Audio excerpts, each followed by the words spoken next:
Hello everyone, I'm Dante from Low Manor and welcome to another Lorewatch. This week we're going to be delving into the backstory behind Overwatch's founding member and mother of Pharah, Amari.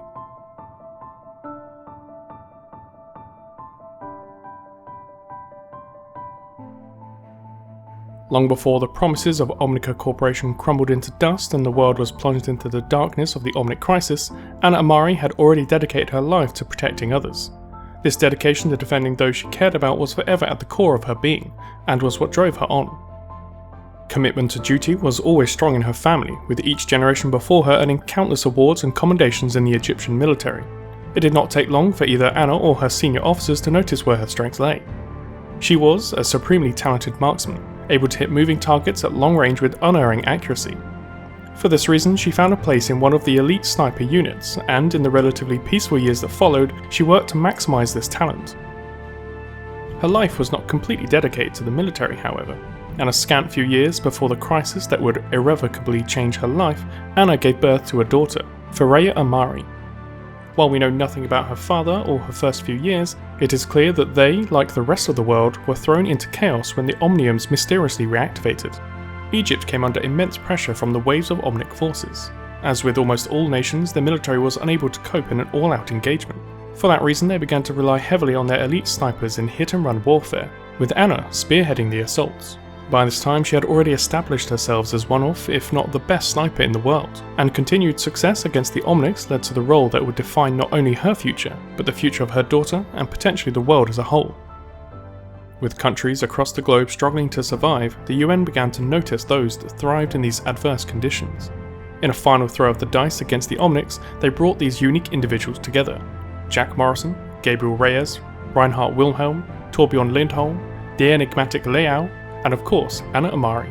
Overwatch was born, and with it, hope of bringing peace back to the world.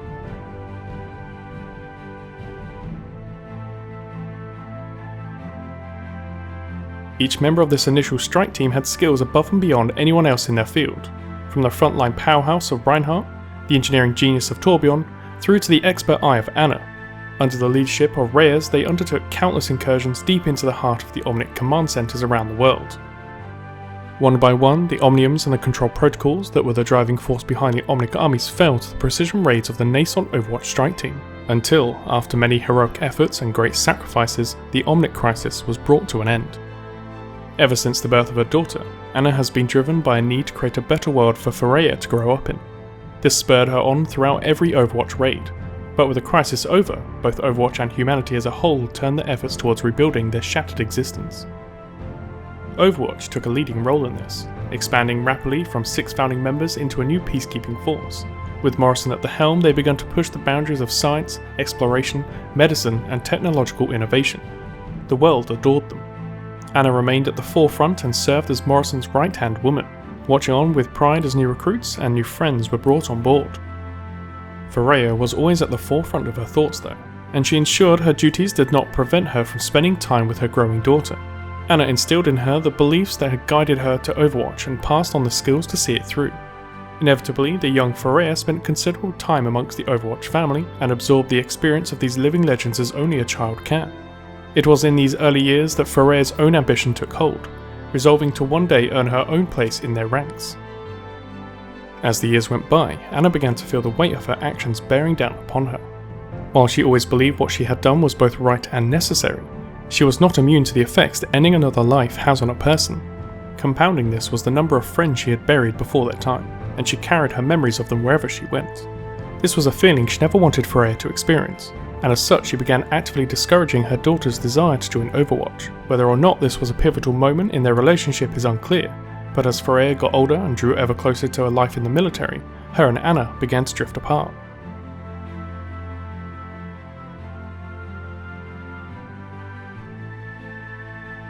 As with many of her colleagues from the original strike team, Anna wasn't content with the idea of stepping away from frontline duties. Even as second in command to Morrision, she continued to operate in the field, perhaps unwilling for anyone else to shoulder the burden she had built up for herself over the decades. At some point during Overwatch's twilight years, this dedication would prove to be her undoing. The terrorist organisation Talon had for years been growing in power and influence, despite the best efforts of Overwatch.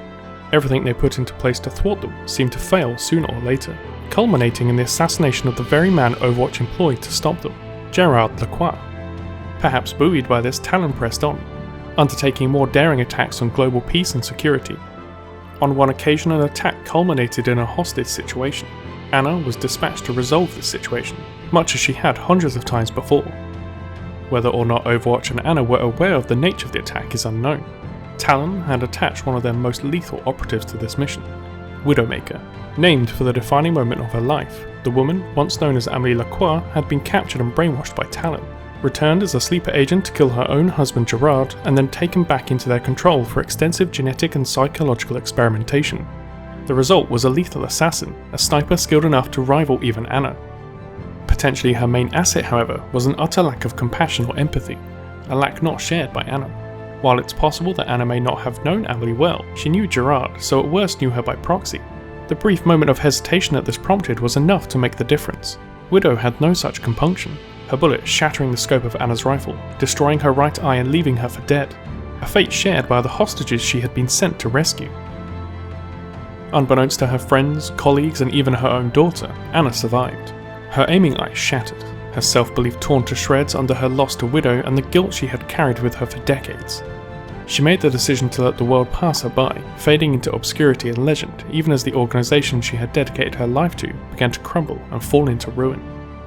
The world became a darker place without Overwatch at the helm. Everything Ana had worked towards was gone. Her former commanders, Morrision and Reyes, believed dead. Those that survived turned into outlaws and bounty hunters.